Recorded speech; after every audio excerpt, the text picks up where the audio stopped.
we all have heard about safe soil, and we all in some way, shape or form have contributed towards safe soil. So last year was the year of the millets, and we're towards the end of it. It's finishing in March this year. What a nice way to celebrate the end of the year of the millets with you, all of you. But why millets, right? We're all wondering, we're all going back to millets now. Our ancestors ate millets 5,000 years ago, and then we got introduced to wheat and rice, and then our diets changed. But millets have been around for centuries, and they're coming back. They're coming back in a very big way. And it's really important to highlight the importance of millet, not just for your body, because we only look at it as a consumer and think, oh yeah, millet is good for us. It keeps my blood sugar in check, it keeps my cholesterol in check, all of that. But it's also really important for the farmers as well. Being able to grow millets adds a lot of value to the soil because the roots are really deep. That means the nitrogen's being allowed to circulate in the soil.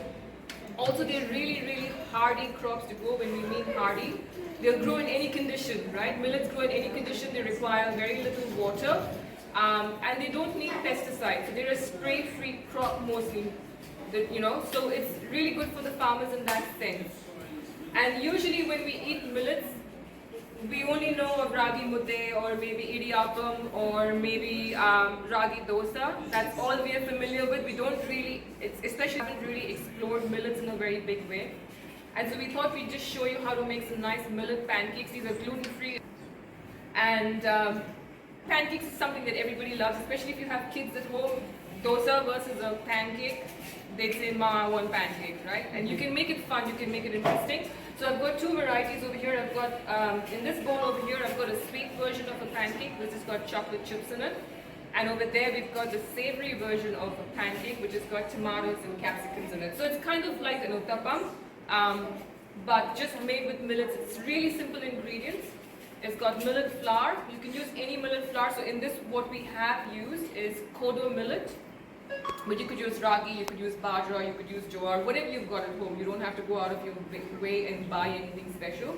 And we've got urad flour because millet by nature doesn't bind very well. So you need something in there that will be able to bind it, to hold it together. So that's why we've used urad flour in there as well.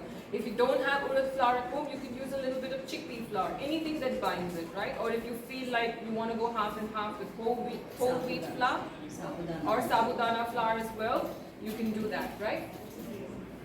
And one really, really good thing about millets, especially if you have it in the first half of your day, is because it's got low glycemic index. That means it releases energy slowly in your body. You don't get that sugar spike which you would normally get when eating rice or roti, right? So it allows the body to then slowly absorb the energy. And that means if you have one pancake in the morning, you're solid till mid-afternoon. You don't get the hunger cravings. You don't get those energy crashes when you consume millets, all right? So I'll just show you one that is really easy to make. So what I've got is I've got some coconut oil over here. If you don't want to use coconut oil, you could use any other sort of oil, but coconut oil is quite neutral. Otherwise, you can use peanut oil. Right, I'm just going to put a spoonful in there. How's your morning been? You've all had a nice day? Amazing. Amazing? Yeah. Well, you're at Isha. It cannot be any more amazing than this, right? Yeah. Okay, so then all you need, this is the chocolate chip one, just a spoonful in there. If you want to go bigger, you can go bigger. So in this batter over here, I've got kodo millet flour, I have got urad flour, I've got chocolate chips, jaggery, and some crushed cardamom. And that's it. Often when I'm making it at home, I'll add some mashed banana to it, just to give it that little bit of a tick. Or you can put any nuts in there as well, absolutely fine, right? Add that up a little bit. Sounds really great.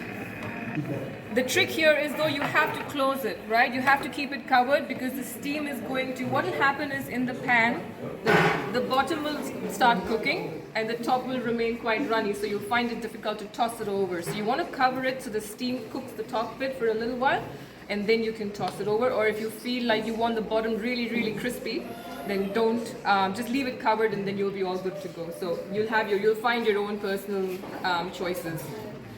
Take too long to cook. You'll have pancakes ready in 2 or 3 minutes. So when kids come back from school, they're hungry, they're like, Mom, we want something. You have something really, and the batter takes 2 minutes to make. It's that easy. So you have some really good snacks for the kids to eat as well.